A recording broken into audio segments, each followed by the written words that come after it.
السلام علیکم ورحمۃ اللہ وبرکاتہ، نحمده ونصلی علی رسولہ الکریم، اما بعد فاعوذ باللہ من الشیطان الرجیم، بسم اللہ الرحمن الرحیم، رب اشرح لی صدری ویسر لی امری واحلل عقدۃ من لسانی یفقہوا قولی۔ اگرچہ جمعہ مردوں پر فرض ہے، لیکن چونکہ آپ سب کو بھی الحمدللہ اللہ کے فضل سے ہر جمعہ کو نماز پڑھنے کا موقع ملتا ہے، تو اس لیے یہ چیپٹر آپ کے لیے بھی خاصی دلچسپی کا ہے۔ جمعہ کی فضیلت کے بارے میں سبھی جانتے ہیں کہ تمام دنوں میں سے وہ چنا ہوا دن ہے۔ آپ نے دیکھا ہے کہ اللہ تعالیٰ نے جتنی بھی چیزیں بنائی ہیں سب کو برابر نہیں بنایا، خواہ وہ انسان ہو، خواہ درخت ہو، خواہ دن ہو یا مہینے ہو یا سال ہو، یا اسی طرح خود انسان کے جسم کے اندر اعضاء ہو، ہر چیز میں درجے رکھیں، پیغمبروں میں درجات رکھیں، انسانوں میں رکھیں، اور یہ اللہ تعالیٰ کا بنایا ہوا ایک نظام ہے۔ اس کی کیا حکمت ہے وہی بہتر جانتا ہے۔ دنوں میں سے بہترین دن جمعہ کا دن ہوتا ہے۔ صحیح مسلم کی روایت ہے، خیر یوم طلعت فیہ الشمس یوم الجمعۃ، بہترین دن جس دن سورج نکلتا ہے، طلوع ہوتا ہے، وہ جمعہ کا دن ہے۔ وفیہ خلق آدم علیہ السلام، اسی دن آدم علیہ السلام کی تخلیق کی گئی، یعنی جمعہ کے دن۔ وفیہ ادخل الجنۃ، اور اسی دن میں وہ جنت میں داخل کیے گئے۔ وفیہ اخرج منہا، اور اسی دن وہ جنت سے نکالے گئے۔ ولا تقوم الساعۃ الا فی یوم الجمعۃ، اور قیامت قائم نہ ہوگی مگر جمعہ کے دن۔ تو اس سے پتہ چلتا ہے کہ جمعہ کا دن اسلام میں ایک اہم دن ہے، اور اس سے کئی ایک تاریخی کام بھی وابستہ ہیں۔ خود انسانوں کی تخلیق کا آغاز اسی دن میں ہوا۔ عام مسلمانوں کے لیے جمعہ کا دن ایک عبادت کا دن ہے، یعنی کس اعتبار سے اسے دوسرے دنوں پر فضیلت ہے؟ نمبر ایک، تاریخی اعتبار سے، ہسٹوریکلی، اور نمبر دو، عبادت کے اعتبار سے، اور اس میں خاص طور پر جمعہ کی نماز اہم ہے۔ سورۃ الجمعہ آیت نمبر 9 میں اللہ سبحانہ وتعالی ارشاد فرماتے ہیں، یا ایھا الذین آمنوا اذا نودی للصلاۃ من یوم الجمعۃ فسعوا الی ذکر اللہ وذروا البیع، اے لوگوں جو ایمان لائے ہو، جب جمعہ کے دن نماز کے لیے پکارا جائے، آذان دی جائے، تو اللہ کے ذکر کی طرف دوڑ پڑو، یعنی سب کام کاج چھوڑ دو۔ وذروا البیع، اور خاص طور پر کیا چھوڑ دو؟ تجارت چھوڑ دو۔ واتقوا اللہ لعلکم تفلحون، اور اللہ سے ڈرو تاکہ تم کامیاب ہو سکو۔ تو گویا جمعہ کا دن کامیابی حاصل کرنے کا دن ہے۔ جمعہ کی نماز مردوں پر واجب ہے۔ صحیح مسلم کی حدیث ہے، لَيَنْهَيَنَّ أَقْوَامٌ وَدْعَهُمْ الْجُمَعَاتُ، لَيَنْهَيَنَّ، البتہ ضرور باز آئیں گے، رکیں گے، اقوام لوگ، من وَدْعِهِمْ، اپنے چھوڑنے سے، وداع کہتے ہیں نا الوداع کرنا، الجمعات جمعہ کو، یعنی جمعہ کے نماز کو چھوڑنے سے ضرور باز آ جائیں۔ او لَيَخْتَمَنَّ اللَّهُ عَلَى قُلُوبِهِمْ، ورنہ اللہ سبحانہ وتعالی ضرور ان کے دلوں پہ مہر لگا دے گا۔ قرآن مجید میں آتا ہے نا، ختم اللہ علی قلوبہم، اللہ نے ان کے دلوں پر مہر لگا دی۔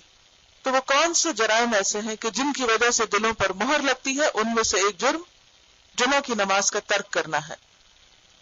ثم لَيَكُونَنَّ مِنَ الْغَافِلِينَ، پھر وہ ضرور غافل لوگوں میں شمار ہوں گے۔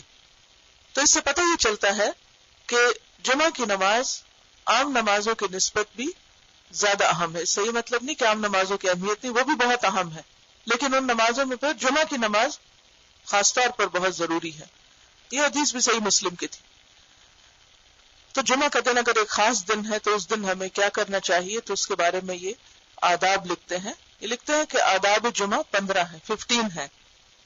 پہلا یہ کہ اس کے لیے جمعرات کے روز اور جمعہ کی رات ہی سے تیاری شروع کر دے، یعنی اس کو امپورٹنس دے عام دنوں کی نسبت، اور پہلے سے ہی تیاری شروع کریں. اب یہ تیاری جو ہے ذہنی بھی ہونی چاہیے اور روحانی بھی ہونی چاہیے. ہم جب کسی کام کی تیاری کرنے لگتے ہیں تو وہ تیاری صرف نہانے دھونے کی حد تک ہی رہ جاتی ہے یا صرف ظاہری چیزوں کی تیاری مقصود ہوتی ہے. یہاں بھی انہوں نے خصوصی طور پر کپڑے دھونے اور نماز جمعہ کی ادائیگی کے لیے خود کو تیار کرنے کی بات کی ہے. یعنی نیت کیا ہونی چاہیے کہ مجھے کل جمعہ پڑھنا ہے اور اس کے لیے میں اب سے اہتمام شروع کروں تاکہ کوئی وجہ ایسی نہ بنے, کوئی چیز ایسی رکاوٹ نہ ہو کہ جو جمعہ کی نماز میں خلل انداز ہو. دوسرا, جمعہ کے دن غسل کرے جیسا کہ صحیحین میں آیا ہے. صحیحین کیا چیز ہے؟ بخاری اور مسلم, دو حدیث کی کتابوں میں یہ روایت موجود ہے جس میں تاکید کی گئی ہے کہ جمعہ کے دن غسل کرنا چاہیے, یعنی نہانا دھونا چاہیے. اور غسل میں بہتر یہ ہے کہ جمعہ کے وقت سے تھوڑا سا پہلے غسل کرے تاکہ نماز سے پہلے بالکل صاف ستھرا ہو, فریش ہو. اگرچہ جمعہ کا دن کب سے شروع ہو جاتا ہے؟ جمعرات کے دن کے اختتام سے, یعنی جب سے جمعہ کی رات شروع ہوتی, کیونکہ اسلامی کیلنڈر میں پہلے رات آتی ہے اور پھر دن آتا ہے. یعنی مغرب کے فوراً بعد سے سمجھو کہ آپ جمعہ کے دن میں داخل ہو گئے, اور اس وقت سے لے کے آپ جمعہ کی نماز تک کسی وقت بھی غسل کر سکتے ہیں. لیکن زیادہ افضل کیا ہے کہ رائٹ بفور جمعہ غسل کیا جائے. لیکن اگر ایسا ممکن نہ ہو تو کسی بھی وقت غسل کیا جا سکتا ہے, لیکن نیت میں وہ غسل جمعہ ہی ہو. تیسرا, بدن کو پاک صاف کر کے خوشنما بنائے, یعنی زینت کا بھی اہتمام کرنا چاہیے کیونکہ اہم دن ہے. ناخن کاٹے, مسواک کرے. مسواک تو ہر نماز کے ساتھ ہونا چاہیے لیکن خصوصی طور پر اپنی صفائی ستھرائی کا اہتمام. اور تمام فضلات یعنی میل کچیل کو جن کا پہلے ذکر ہو چکا ہے طہارت کے باب میں, ان کو اپنے جسم سے دور کرے. خوشبو لگائے اور اپنے بہترین کپڑے پہنے. یعنی اس دن کا لباس عام دنوں کے لباس سے مختلف ہونا چاہیے. اس دن کو اہمیت دینی چاہیے, اس کا اہتمام کرنا چاہیے. چوتھا, یہ کہ جمعہ کے لیے نماز کے وقت سے کچھ پہلے روانہ ہو اور پیدل جائے. پیدل جانے کی بات اس لیے خاص طور پر کی ہے کہ ایک ایک قدم کا اجر لکھا جاتا ہے.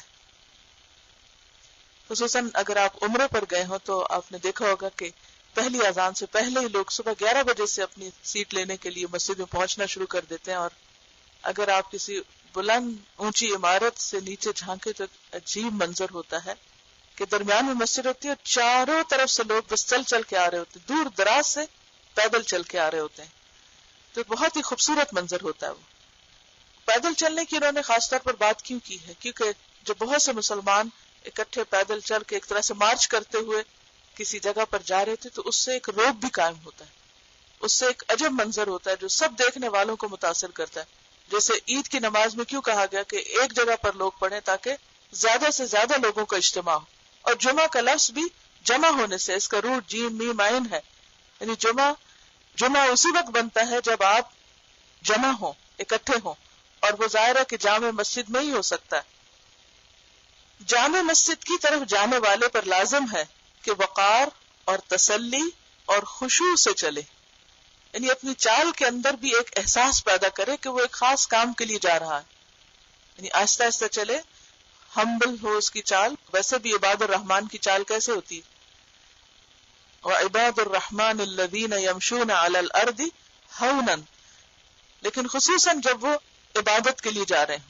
مثلاً یہاں سے بھی آپ اس کمرے سے لے کر مسجد تک جب جاتے ہیں تو نماز کے وقت چال جو ہے اس کے اندر ایک وقار اور ایک خشوع ہونا چاہیے. اس میں ہنستے کھیلتے اور غفلت کے ساتھ نہیں جانا چاہیے کیونکہ اس کا اثر پر نماز پہ پڑتا ہے.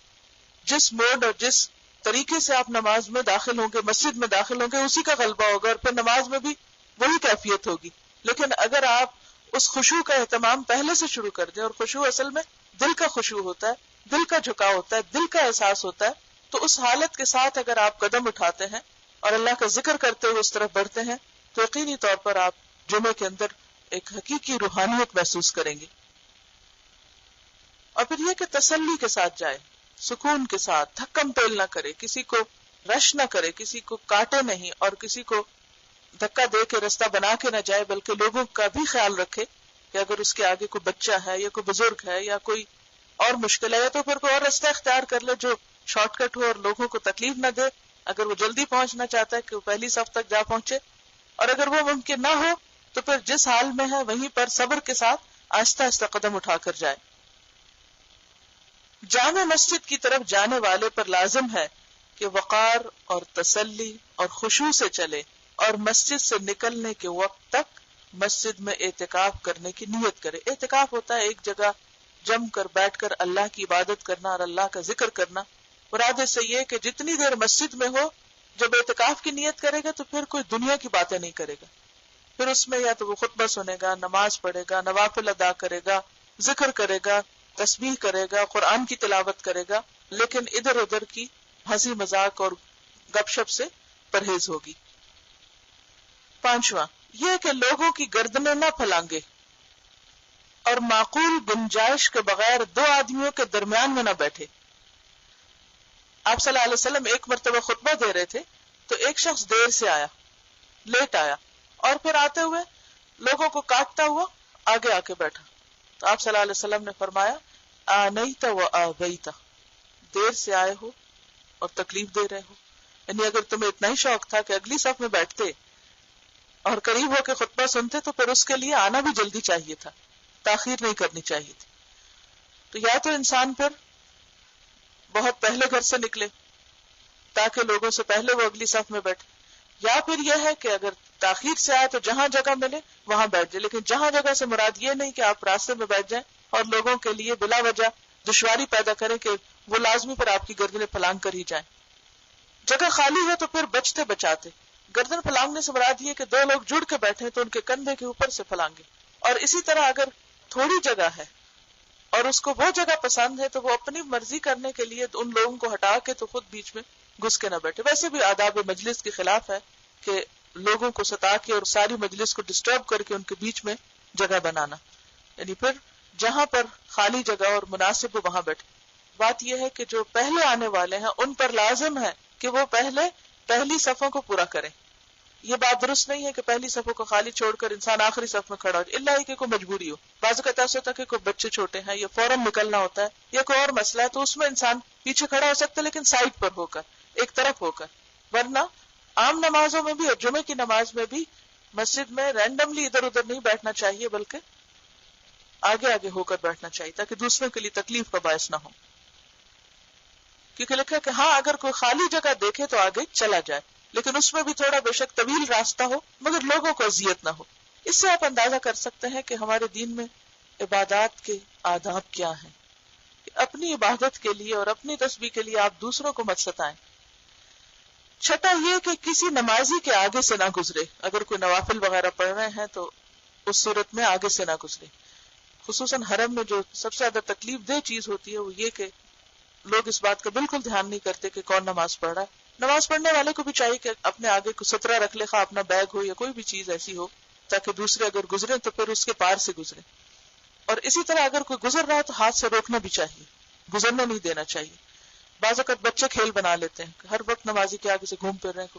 تھوڑا بہت تو ٹھیک ہے لیکن بچوں کو بھی ادب سکھانا چاہیے اور عین نماز کے وقت میں انہیں گھومنے نہیں دینا چاہیے، کیونکہ بعض اوقات گھومنے کا بھی اندیشہ ہوتا ہے اور بعض اوقات دوسروں کی نماز میں خشوع میں بہت فرق پڑتا ہے. تو اگر بچوں کو ساتھ لے کر جائیں تو کوشش کریں کہ اپنے ساتھ ہی ان کو کھڑا کریں.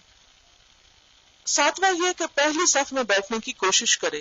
اگر وہاں کوئی قباحت محسوس کرے تو پیچھے بیٹھنے میں کوئی حرج نہیں، یعنی کوئی گناہ نہیں.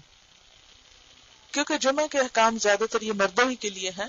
اس کا یہ مطلب نہیں کہ عورتیں نہیں کر سکتی. عورتوں کے لیے ویسے پچھلی صف پسندیدہ ہے، لیکن اگر پچھلی صف میں اتنا ہنگامہ ہے یا یکسوئی نہیں ہوتی تو اس صورت میں نیت پر ڈیپینڈ کرتا ہے.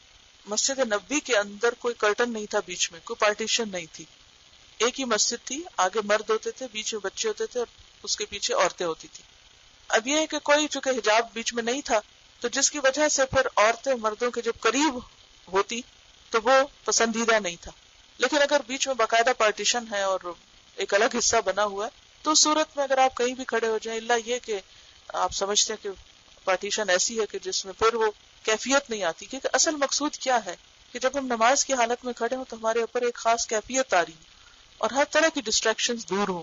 اور اگر وہ ڈسٹریکشن باقی ہے اور دھیان کہیں اور ہے تو پھر وہ نقصان دہ ہے. اس لیے پچھلی صف پسندیدہ. آٹھواں یہ کہ جب امام اپنے حجرے سے باہر نکل آئے، حجرے سے مراد وہ چھوٹا کمرہ کی جو مسجد کے ساتھ ایڈجسٹنٹ ہوتا ہے، جس میں عموماً امام انتظار کرتا ہے. آپ نے دیکھا ہوگا کہ حرم کے امام خطیب میں جا کر انتظار کرتے ہیں اور پھر جب عین وقت ہوتا ہے تو فوراً نکل کر باہر آ جاتے ہیں. تو ذکر اور نفل پڑھنا ختم کر دے، یعنی امام کے ممبر پر آنے کے بعد اپنا ذکر اور اپنی تسبیح اور قرآن کا پڑھنا اور نوافل ختم. اب وہ کیا کرے؟ خطبے کی طرح متوجہ ہو جائے.